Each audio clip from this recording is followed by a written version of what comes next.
Yes. The first reaction, the first step of Krebs cycle is formation of citrate.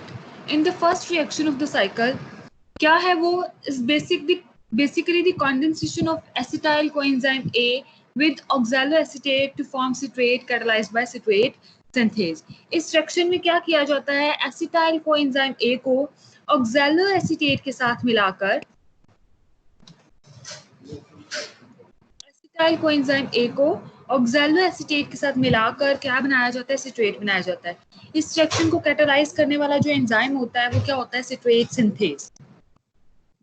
Reaction होता कैसे है basically कि ये देखें, एसिटाइल कोएंजाइम A में मिथाइल ग्रुप है और ऑक्सैलोएसीटेट में ये कार्बोनाइल ग्रुप है। एसिटाइल कोएंजाइम A का मिथाइल ग्रुप ऑक्सैलोएसीटेट के कार्बोनाइल ग्रुप के कार्बन के साथ, कार्बन नंबर 2 है ये, कार्बन नंबर 1 ये कार्बन नंबर 2, कार्बन नंबर 2 के साथ रिएक्ट कर लेता है और इनके दरमियान बॉन्ड बन जाता है, जैसे कि यहाँ पे शो हो रहा है। बॉन्ड बनना है तो बॉन्ड बनने के लिए चूंकि इसकी वैलेंसी पूरी है, इसकी वैलेंसी कम करने पड़ेगी। यहाँ से एक हाइड्रोजन रिमूव हो जाता है और यहाँ से इसका बॉन्ड टूट जाता है। हाइड्रोजन रिमूव होकर इस ऑक्सीजन के साथ आके लग जाता है और ये हमारे पास बन जाता है। ये OH ऑक्सीजन के साथ आके हाइड्रोजन लग गया और इसका हाइड्रोजन यहाँ से रिमूव हो गया। दूसरी तरफ क्या होता है कि वाटर का एक मॉलिक्यूल, ये वाटर का मॉलिक्यूल हम यूज करते हैं थायोएस्टर बॉन्ड को तोड़ने के लिए। ये वाला जो बॉन्ड है सल्फर और कार्बन के दरमियान, इस बॉन्ड को तोड़ा जाता है बाय यूजिंग वाटर मॉलिक्यूल और कोएंजाइम A हमारे पास अलग हो जाता है। तो वाटर की प्रेजेंस में कोएंजाइम A हमें मिल जाता है, साथ ही साथ सिट्रेट बन जाता है in the presence of citrate synthase. The first reaction of the cycle is the condensation of acetyl coenzyme A with oxaloacetate। कि acetyl coenzyme A जो है वो oxaloacetate के साथ मिल रहा है, कंडेंस हो रहा है टू फॉर्म सिट्रेट। क्या बनाने के लिए, सिट्रेट बनाने के लिए रिएक्शन कैटालाइज होता है by citrate synthase. The methyl carbon of the acetyl group is joined to the carbonyl group C2 of oxaloacetate।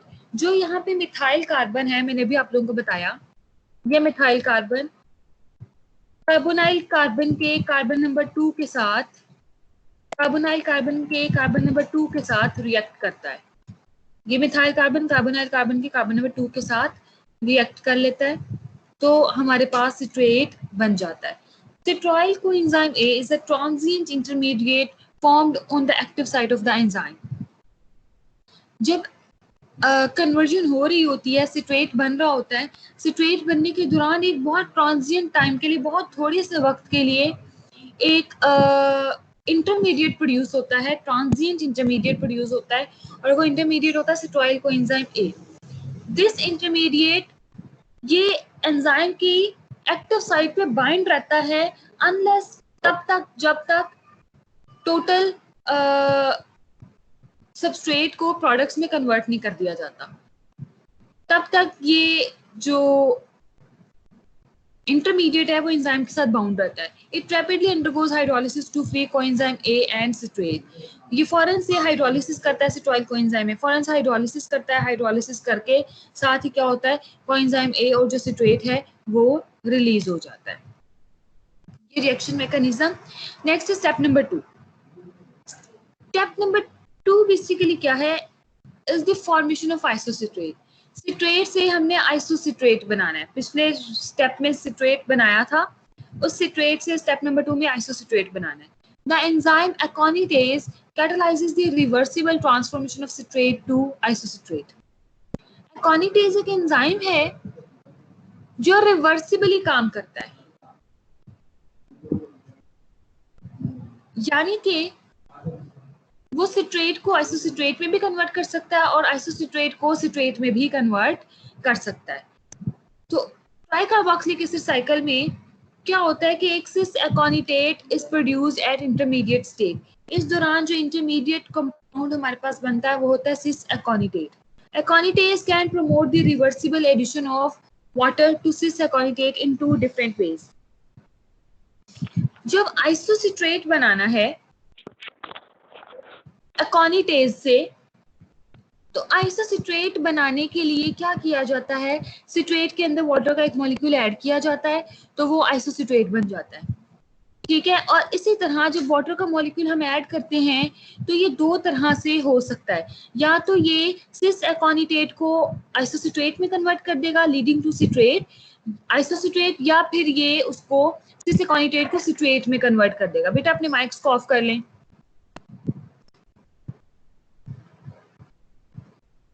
Reaction में देखिए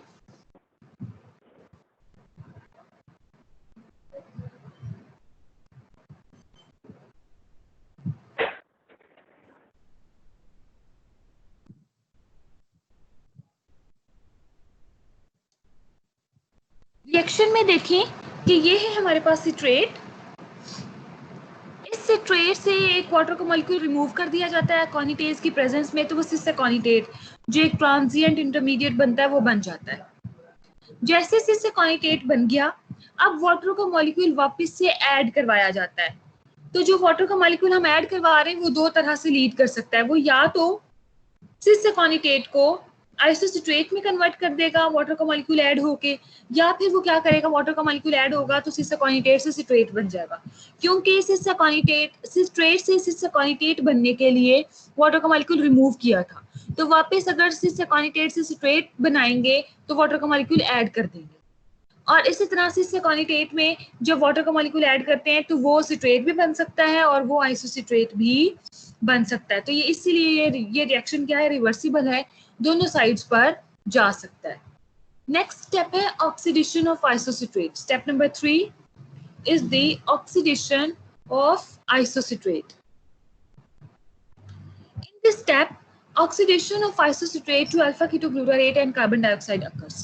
इस स्टेप में क्या होता है कि ये जो आइसोसिट्रेट बना है पहले स्टेप में, सेकंड स्टेप में, उस आइसोसिट्रेट को ऑक्सीडाइज किया जाता है, ऑक्सीडेटिवली डीकार्बोक्सिलेट किया जाता है और उसको alpha ketoglutarate and carbon dioxide में कन्वर्ट कर दिया जाता है। जो एंजाइम रिक्वायर होता है वो एंजाइम होता है आइसोसिट्रेट डिहाइड्रोजिनेज। इस ऑक्सीडेशन को कैटालाइज करता है। इस ऑक्सीडेशन के दौरान magnesium manganese Mn2+ ion require होता है। ये जो Mn2+ आयन है ये क्या करता है, ये इंटरमीडिएट ऑक्सैलोसक्सिनेट के साथ बाइंड कर जाता है और तब तक बाइंड रहता है जब तक एक्टिव साइट पे सबस्ट्रेट प्रोडक्ट्स में कन्वर्ट नहीं हो जाते। तो ये मैंगनीज आयन ऑक्सैलोसक्सिनेट के साथ एंजाइम के साथ बाइंड कर जाता है। रिएक्शन मैकेनिज्म कैसे है कि ये देखिए, ये है हमारे पास सिट्रेट, आइसोसिट्रेट। आइसोसिट्रेट को आइसोसिट्रेट डिहाइड्रोजिनेज की प्रेजेंस में क्या किया जाता है, ऑक्सैलोसक्सिनेट में कन्वर्ट किया जाता है, जो क्या है उसका इंटरमीडिएट प्रोडक्ट है।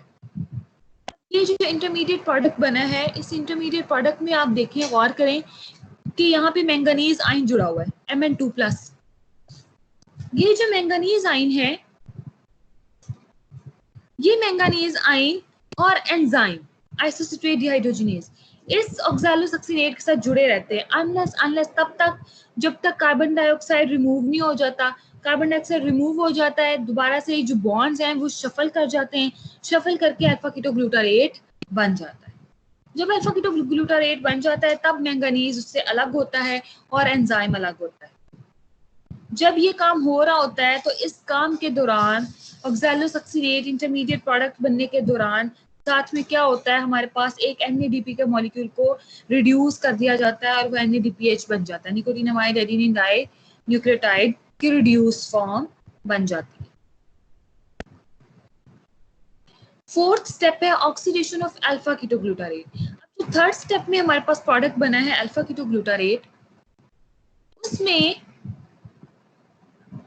उस अल्फा कीटोग्लूटारेट की ऑक्सीडेशन करवाई जाती है at the fourth step.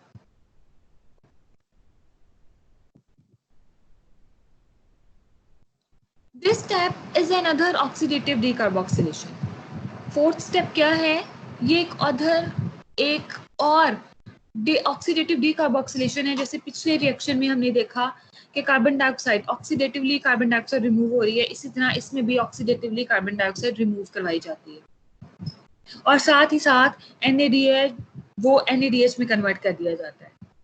Alpha ketoglutarate is converted to succinyl coenzyme A and carbon dioxide by the action of the alpha ketoglutarate dehydrogenase complex. इस रिएक्शन को करने के लिए एंजाइम रिक्वायर होता है अल्फा कीटोग्लूटारेट डिहाइड्रोजिनेज कॉम्प्लेक्स। ये enzyme क्या करता है, अल्फा कीटोग्लूटारेट को कन्वर्ट कर देता है सक्सिनाइल कोएंजाइम ए में। जब सक्सिनाइल कोएंजाइम ए में हमने इसको कन्वर्ट करना है तो जाहिर सी बात है फिर हमें यहाँ पे कोएंजाइम ए भी चाहिए।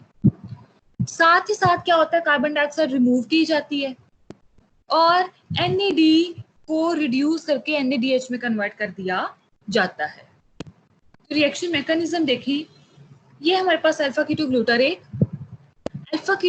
डिहाइड्रोजिनेज कॉम्प्लेक्स की मौजूदगी में कोएंजाइम ए ऐड करवाया जाता है और NAD को NADH में कन्वर्ट कर दिया जाता है।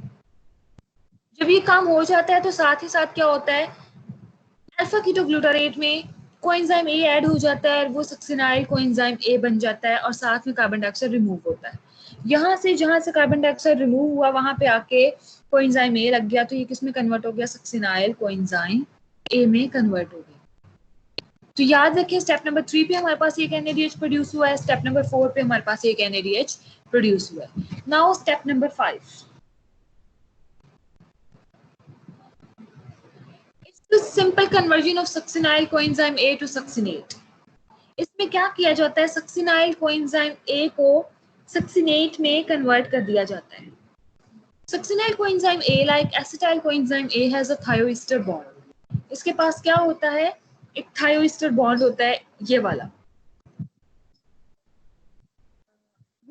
ये देखिए CS, this is the thioester bond.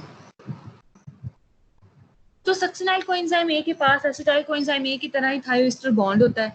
Energy released in the breakage of this bond is used to derive the synthesis of a phosphoanhydride bond in either GTP or ATP।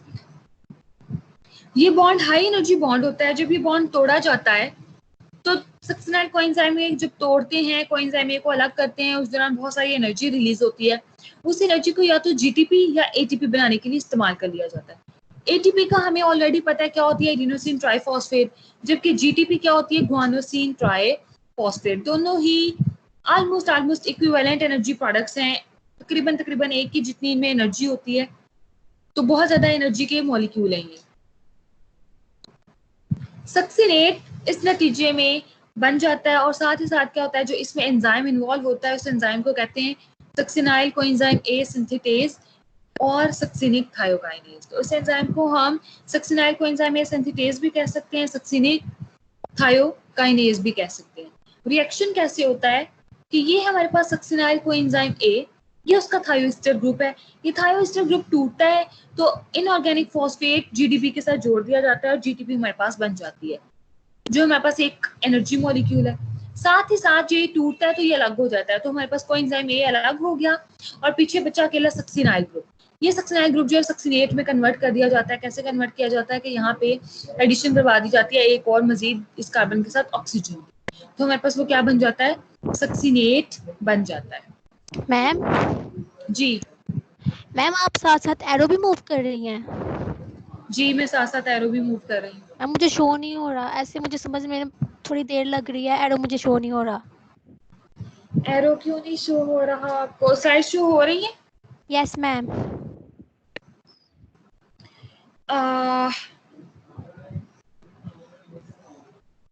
आप गौर करें, चूंकि एरो व्हाइट कलर का है इसलिए शायद आपको नजर नहीं आ रहा। अभी नजर आ रहा है? मैं सक्सिनेट पे नीचे वाले सक्सिनेट लिखा हुआ है ना जहाँ पे, उसके ऊपर मैं एरो को मूव कर रही हूँ। उसके ऊपर आपको एरो नजर आ रहा है? नहीं मैम, कहीं भी नजर नहीं आ रहा। बाकियों को नजर आ रहा है? नो मैम, मुझे भी नजर आ रहा। किसी भी स्टूडेंट को ही नजर आ रहा? अच्छा ठीक है, अब नजर आ रहा है? No ma'am. यस मैम, अब नजर आ रहा है। अब नजर आ रहा होगा। यस, पहले मैंने स्लाइड शो में लगाया हुआ था, स्लाइड शो में आप लोगों को नजर नहीं आएगा क्योंकि स्लाइड शो में कुछ भी नहीं ना नजर आता। स्लाइड शो में सिर्फ आपकी स्लाइड ही नजर आती है, एरोज नहीं नजर आते। तो ऐसे आप लोगों को नजर आ रहा है? ऐसे पढ़ा दूं फिर? Yes ma'am. ओके चलें जी। अब होता क्या है यहाँ पे कि सक्सिनाइल कोएंजाइम ए है, सक्सिनाइल कोएंजाइम ए के पास ये थायोएस्टर बॉन्ड है।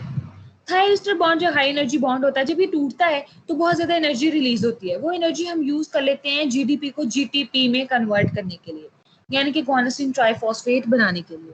अगर यहाँ पे एडीपी होगा तो एटीपी बन जाएगा, जीडीपी है तो जीटीपी बन जाएगा। दोनों ही हाई एनर्जी मॉलिक्यूल्स होते हैं, दोनों में से कोई भी बन सकता है। जब ये बनता है तो इसके साथ साथ ये चूंकि टूट गया तो कोएंजाइम ए अलग हो जाता है, और ये जो सक्सिनाइल ग्रुप बचा है हमारे पास, इसमें क्या किया जाता है, कार्बोक्सिलेट ग्रुप की एडिशन करवा दी जाती है, तो वो किस में कन्वर्ट हो जाता है, सक्सिनेट में कन्वर्ट हो जाता है। तो ये देखो सी डबल बॉन्ड ओ, ये एडिशन हुई और हमारे पास क्या बन गया, सक्सिनेट बन गया। इस रिएक्शन का मैकेनिज्म कैसे है, ये वाला तो आप लोगों ने करना है, पर ये वाला बस समझ लें, इसको करने की जरूरत नहीं है। सबसे पहले हमारे पास क्या है, मैं इसको थोड़ा सा बड़ा कर लेती हूँ ताकि आप लोगों को नजर आए। हाँ जी, तो सबसे पहले हमारे पास क्या है, सबसे पहले हमारे पास है सक्सिनाइल कोएंजाइम ए सिंथेटेज एंजाइम। इस एंजाइम के अंदर एक हिस्टिडीन रेजिड्यू प्रेजेंट होता है। हिस्टिडीन हमें पता है अमीनो एसिड है, ठीक है। हिस्टिडीन रेजिड्यू प्रेजेंट होता है। जैसे ही सक्सिनाइल कोएंजाइम ए सिंथेटेज, ये एंजाइम सक्सिनाइल कोएंजाइम ए के साथ बाइंड करता है तो क्या होता है, साथ ही साथ एक इनऑर्गेनिक फॉस्फेट भी इनके साथ बाइंड कर जाता है। तो ये तीनों चीजें आपस में एक दूसरे के साथ जुड़ जाती हैं और एक कॉम्प्लेक्स बन जाता है। उस कॉम्प्लेक्स को क्या कहते हैं, एंजाइम बाउंड सक्सिनाइल फॉस्फेट।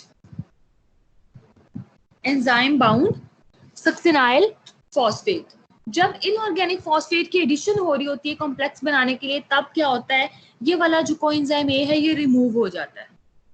तो कोएंजाइम ए तो पहले ही बाहर निकल गया, ये निकल गया, और पीछे सक्सिनाइल ग्रुप, फॉस्फेट ग्रुप और एंजाइम, ये तीनों आपस में जुड़ जाते हैं और एक कॉम्प्लेक्स बन जाता है। फिर नेक्स्ट क्या होता है कि इस कॉम्प्लेक्स में से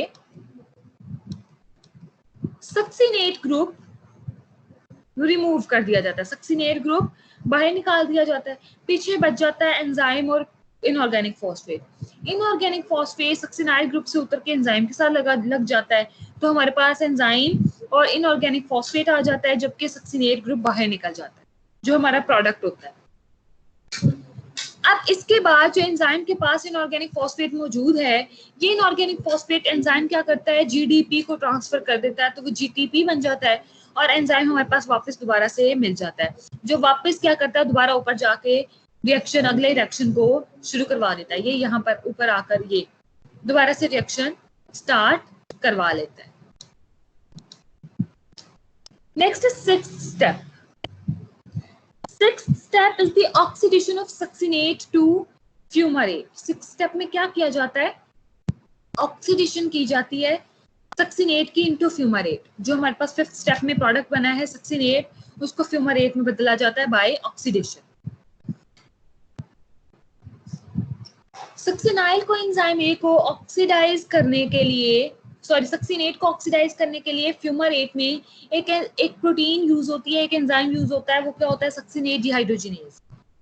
ये जो सक्सिनेट डिहाइड्रोजिनेज होता है ये फ्लेवोप्रोटीन डिपेंडेंट होता है। किस पे डिपेंड कर रहा होता है, FAD पे। इसको एक कोई एंजाइम चाहिए होता है, फ्लेविन एडेनिन डाइन्यूक्लियोटाइड, उसके बगैर ये काम नहीं करता, इसलिए इसको फ्लेवोप्रोटीन सक्सिनेट डिहाइड्रोजिनेज भी कहते हैं। जब सक्सिनेट से फ्यूमरेट बनता है इस एंजाइम के थ्रू, तब क्या होता है, इलेक्ट्रॉन्स निकलते हैं। वो इलेक्ट्रॉन्स पास करवा दिए जाते हैं इस फ्लेवोप्रोटीन को, जो क्या है, FAD, फ्लेविन एडेनिन डाइन्यूक्लियोटाइड को पास करवा दिए जाते हैं। अब जो ये फ्लेविन एडेनिन डाइन्यूक्लियोटाइड जो है वो रिड्यूस हो जाता है और FADH2 में कन्वर्ट हो जाता है।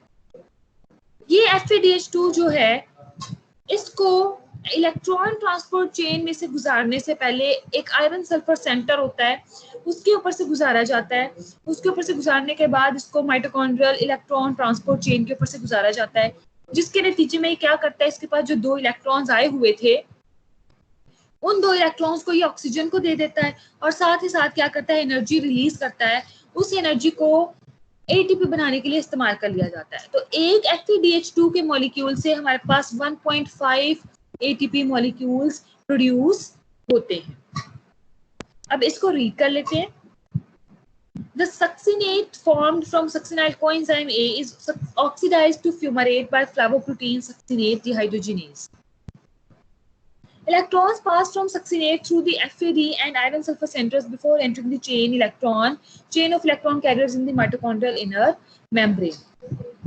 तो सक्सिनेट से जो इलेक्ट्रॉन्स निकलते हैं उनको एफएडी में डाल दिया जाता है और एफएडी के बाद उनको आयरन सल्फर सेंटर से गुजारा जाता है और फिर बाद में उसको इलेक्ट्रॉन ट्रांसपोर्ट चेन के ऊपर से गुजारा जाता है, जो कि क्रब साइकिल का हिस्सा नहीं होता। यहाँ पे एडिशनली आपको बताया जा रहा है कि जब FADH2 के इलेक्ट्रॉन्स जो हैं, electron flow from succinate through these carriers to the final electron acceptor O2 तक होता है, is coupled to the synthesis of about 1.5 ATP molecules per pair of electrons। तो साथ ही साथ क्या होता है 1.5 ATP के मॉलिक्यूल्स प्रोड्यूस होते हैं during electron transport chain from FADH2।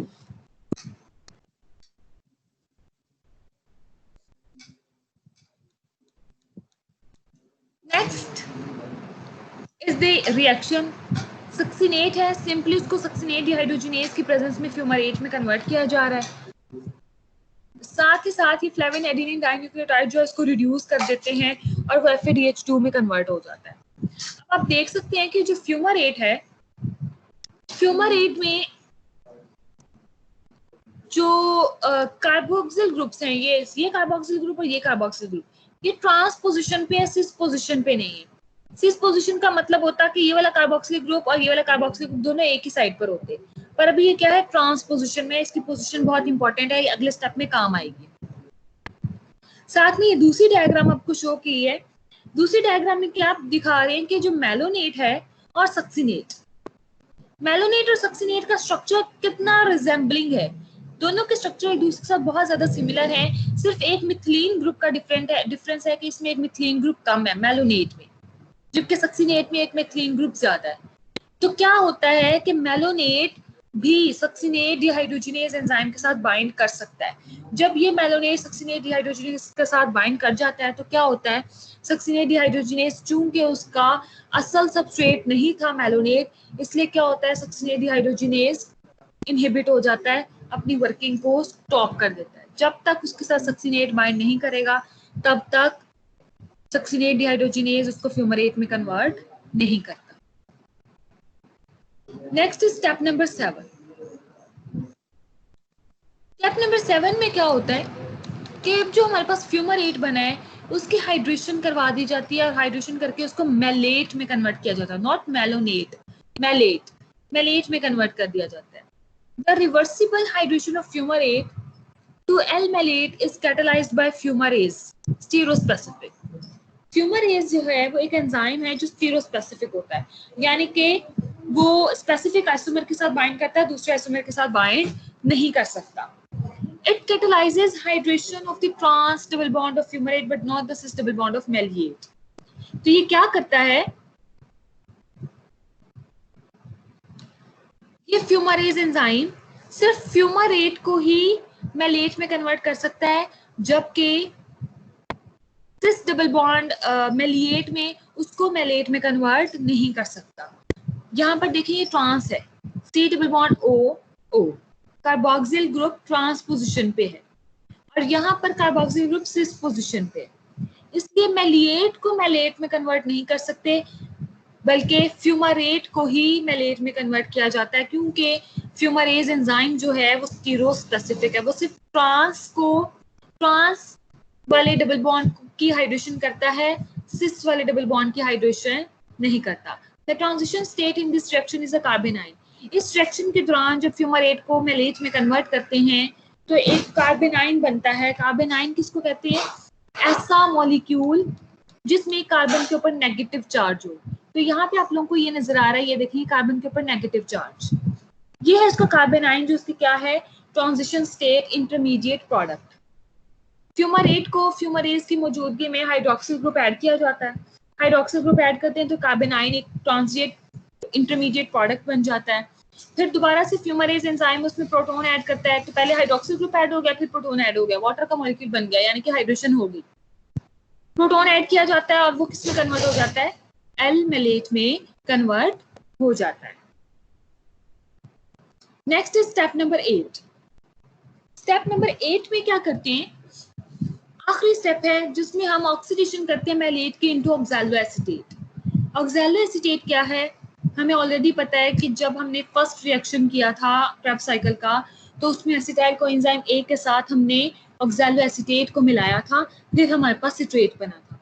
तो यहाँ पे हम क्या कर रहे हैं, दोबारा से फर्स्ट रिएक्शन के लिए रिएक्टेंट्स प्रोड्यूस कर रहे हैं। मैलेट को ऑक्सीडाइज करके ऑक्सैलो एसीटेट में कन्वर्ट कर दिया जाता है। In the last reaction of the citric acid cycle या Krebs cycle, NAD linked L-malate dehydrogenase catalyzes the oxidation of L-malate to oxaloacetate. L-malate dehydrogenase catalyze करता है इस रिएक्शन को और L-malate को कन्वर्ट कर देता है oxaloacetate में. In intact cells, oxaloacetate is continually removed by the highly exogonic citrate synthase reaction. चूंकि ये रिएक्शन रिवर्सिबल है, तो रिवर्सिबल होने की वजह से एल्मेलेट ऑक्सैलोएसीटेट में भी कन्वर्ट हो सकता है और ऑक्सैलोएसीटेट को एल्मेलेट में भी कन्वर्ट किया जा सकता है। जब ऑक्सैलोएसीटेट एल्मेलेट में कन्वर्ट हो जाएगा तो अगला क्रेब्स साइकिल होना रुक जाएगा। जब ऑक्सैलोएसीटेट नहीं होगा तो एसिटाइल कोएंजाइम ए आके किसके साथ बाइंड होगा, तो रिएक्शन जब रिवर्स होता है तो फिर क्या होता है, ये रुक जाता है, क्रेब्स साइकिल रुक जाता है। पर ऐसा होता नहीं है। क्यों नहीं होता? क्योंकि कॉन्टिन्यूसली ऑक्सैलोएसीटेट प्रोड्यूस हो रहा है और कॉन्टिन्यूसली ही वो अगले साइकिल में एसिटाइल कोएंजाइम है उसको वापस मुड़ने से पहले ही बांध देता है, वापस मुड़ने से पहले उसको पकड़ लेता है, तो ऑक्सैलोएसीटेट फौरन से यूज हो जाता है। इसलिए ऑक्सैलोएसीटेट के पास कोई चांस नहीं रहता कि वो पीछे को जाए, ठीक है। और ये रिएक्शन जो होता है वो इसीलिए हाईली एक्सर्गोनिक हो जाता है। ये वीडियो है, अगर अभी मैं प्ले करूंगी तो कुछ भी समझ में नहीं आएगा क्योंकि वीडियोस की आवाज़ बहुत हो रही है और आप लोगों तक पहुंच नहीं पाती। आप लोगों की स्लाइड्स में गिवन है, मैंने कल स्लाइड्स भी सेंड की थी, शीजा ने भी ऑलरेडी आप लोगों को स्लाइड सेंड की हुई है, तो आप लोग उन स्लाइड से देख सकोगे। ये वीडियो आप लोगों की स्लाइड्स में प्रेजेंट है। Next is total energy production. जब हमारा क्रेब्स साइकिल कंप्लीट हो जाता है तो फिर हम ये देखते हैं कि टोटल एनर्जी कितनी प्रोड्यूस हुई है। इस टोटल एनर्जी को का पता लगाने के लिए हम एक थोड़ी सी पहले तो बैकग्राउंड नॉलेज अपने पास इकट्ठी करते हैं। वर्ड को क्या है कि सॉरी, सिट्रिक एसिड साइकिल में डायरेक्टली सिर्फ एक एटीपी पर टन जनरेट होता है, एक एटीपी या जीटीपी, सिर्फ एक एटीपी जनरेट हो रहा था ना, जबकि लार्ज फ्लो ऑफ इलेक्ट्रॉन्स जो है वो रेस्पिरेटरी चेन में जाते हैं due to the NADH and FADH2। क्योंकि क्रेब्स साइकिल के दौरान हमारे पास 3 जगहों पे NADH और एक जगह पे FADH2 प्रोड्यूस होता है और इनके पास फ्री इलेक्ट्रॉन्स होते हैं जो ये इलेक्ट्रॉन ट्रांसपोर्ट चेन से जब गुजरते हैं तो वहां पे ऑक्सीडेटिव फॉस्फोराइलेशन करते हैं और ATP को प्रोड्यूस करते हैं। और ये हमें ऑलरेडी पता है कि NADH जो है वो 2.5 मॉलिक्यूल्स ऑफ ATP प्रोड्यूस करता है, जबकि FADH2 जो है वो 1.5 मॉलिक्यूल्स ऑफ ATP प्रोड्यूस करता है। सो टोटल हमारे पास जो एक ग्लूकोज की मॉलिक्यूल, अब स्टार्ट से ग्लाइकोलिसिस से देखें तो एक ग्लूकोज की मॉलिक्यूल से हमारे पास 32 मॉलिक्यूल्स ऑफ ATP प्रोड्यूस होते हैं। कैसे प्रोड्यूस होते हैं इसमें देखें। सबसे पहला रिएक्शन है ग्लूकोज। जब हम ग्लाइकोलिसिस कर रहे हैं, ग्लूकोज को जब ग्लूकोज 6 फॉस्फेट में कन्वर्ट किया जाता है तो वहां पे एक ATP यूज हो जाता है, बनता तो नहीं है, यूज हो जाता है। फिर जब फ्रुक्टोज 6 फॉस्फेट को फ्रुक्टोज 1,6 बिस फॉस्फेट में कन्वर्ट करते हैं तब एक और ATP यूज हो जाता है। इसके बाद जब 2 ग्लिसरॉल्डिहाइड के मॉलिक्यूल्स को ग्लिसरॉल्डिहाइड 3 फॉस्फेट से 1,3 बिस फॉस्फोग्लिसरेट में कन्वर्ट किया जाता है, उस दौरान क्या होता है 2 NADH के मॉलिक्यूल्स प्रोड्यूस होते हैं। तो जब 2 NADH के मॉलिक्यूल्स प्रोड्यूस होते हैं, हमें पता है एक NADH से हमारे पास 2.5 मॉलिक्यूल्स ATP के बनते हैं, तो 2 से हमारे पास कितने बनेंगे 5 ATP के मॉलिक्यूल्स हमारे पास जनरेट हो जाएंगे। उसके बाद हमारे पास 2 मॉलिक्यूल्स होते हैं 1,3 बिस फॉस्फोग्लिसरेट के, जिनको कन्वर्ट किया जाता है 2 मॉलिक्यूल्स ऑफ 3 फॉस्फोग्लिसरेट में। इस दौरान क्या होता है 2 ATP के मॉलिक्यूल्स प्रोड्यूस होते हैं, तो टोटल ATP आ गई हमारे पास 2। फिर हमारे पास 2 फोस्फोइनोल पायरुवेट से 2 पायरुवेट में कन्वर्जन की जाती है, 2 मॉलिक्यूल्स ऑफ पायरुवेट बनते हैं, तो हमारे पास उस दौरान भी 2 ATP के मॉलिक्यूल्स जनरेट होते हैं। ये जो 2 ATP के मॉलिक्यूल्स हैं, तो टोटल जनरेशन हमारे पास कितनी हुई 2 हुई। उसके बाद 2 पायरुवेट के मॉलिक्यूल्स को 2 एसिटाइल कोएंजाइम ए के मॉलिक्यूल्स में कन्वर्ट कर दिया जाता है। जब हम एरोबिकली ऑक्सीडाइज कर रहे हैं पायरुवेट के मॉलिक्यूल्स को, तो हमारे पास 2 NADH के मॉलिक्यूल्स बनते हैं। एक NADH से 2.5 मॉलिक्यूल्स बनते हैं ATP के, तो 2 से कितने बनेंगे 5। इसी तरह 2 आइसोसिट्रेट से 2 अल्फा कीटोग्लूटारेट, ये वाला आइसोसिट्रेट से अल्फा कीटोग्लूटारेट जब हम बनाते हैं तो एक NADH बनता है। चूंकि एसिटाइल कोएंजाइम में पीछे 2 थे तो एक ग्लूकोज से 2 बने थे, तो 2 जब ये होंगे तो हमारे पास 2 NADH बनेंगे। तो यहाँ पे ये 2 NADH बन जाते हैं जिनसे 5 ATP हमारे पास आते हैं। फिर 2 अल्फा कीटोग्लूटारेट से 2 सक्सिनाइल कोएंजाइम ए, ये 2 अल्फा कीटोग्लूटारेट से 2 सक्सिनाइल कोएंजाइम ए जब बनते हैं, चूंकि 2 थे ये तो 2 ही आगे बनेंगे, 2 ही NADH बनेंगे। तो हमारे पास 2 NADH फिर दोबारा से बनते हैं जिनसे 5 ATP के मॉलिक्यूल्स निकलते हैं। फिर है succinyl coenzyme A, 2 succinyl coenzyme A के मॉलिक्यूल्स होते हैं जिनको 2 मॉलिक्यूल्स ऑफ सक्सिनेट में कन्वर्ट किया जाता है। उस दौरान हमारे पास 2 ATP या 2 GTP बनते हैं। ये GTP या ATP अभी यहाँ पे एक शो किया है, पर पीछे से 2 एसिटाइल कोएंजाइम ए आते हैं, इसलिए यहाँ पे 2 GTP या 2 ATP बनते हैं। देन 2 सक्सिनेट मॉलिक्यूल्स को 2 मॉलिक्यूल्स ऑफ फ्यूमरेट में कन्वर्ट किया जाता है। उस दौरान 2 FADH2 के मॉलिक्यूल्स रिलीज होते हैं, ये वाला। और FADH2 का एक मॉलिक्यूल 1.5 ATP बनाता है, तो 2 मॉलिक्यूल्स कितने बनाएंगे? 3 ATP बनाएंगे। नेक्स्ट 2 मैलेट के मॉलिक्यूल्स को कन्वर्ट कर दिया जाता है 2 ऑक्सैलोएसीटेट के मॉलिक्यूल्स में। इस दौरान भी हमारे पास 2 मॉलिक्यूल्स ऑफ NADH बनते हैं जो अल्टीमेटली हमें 5 मॉलिक्यूल्स ऑफ ATP देते हैं। इस दौरान क्या होता है, टोटल हमारे पास, अब इन सारी ATPs को आप ऐड कर लें तो हमारे पास 32 ATPs जो हैं वो प्रोड्यूस होते हैं। तो एक ग्लूकोज के मॉलिक्यूल से आप देखें, जब उसकी कंप्लीट ऑक्सीडेशन होती है तो कंप्लीट ऑक्सीडेशन होने के बाद एक ग्लूकोज के मॉलिक्यूल से 32 मॉलिक्यूल्स ऑफ ATP प्रोड्यूस होते हैं।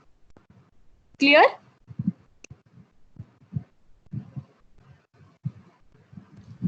yes, यहां तक किसी का कोई भी क्वेश्चन?